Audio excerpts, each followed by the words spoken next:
Uy, kapantay ka sa palibot ka sa nang gubuta.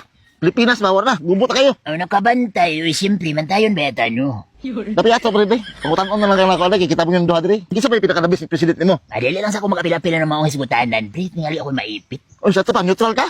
Neutral, uy. Ay, dili, ba kay kita-kita lang duha diri. Huwag makalay makadungog ka na. Pangutan-on, takakinsa yung pinakadabis nga president.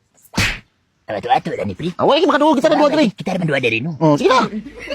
Siyempre, ang kasamtangan. Uy, BBM? O may lain pa, binem, uy. Ano naman?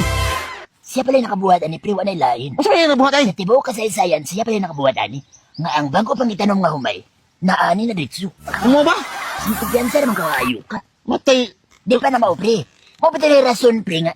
Daghay nagmahal sa atong Pangulo. Uy, dahil kami na nagmahal na ni BBM day. Yagahan, uy, sama sa mga palaliton. Pati ka mahal na, uy. Ay, managap ka, pre. Kami na kung saan nga mahal. Nagmahal ka rin mga palitonan na na. Di pa yun na mao. Ano naman, Bod?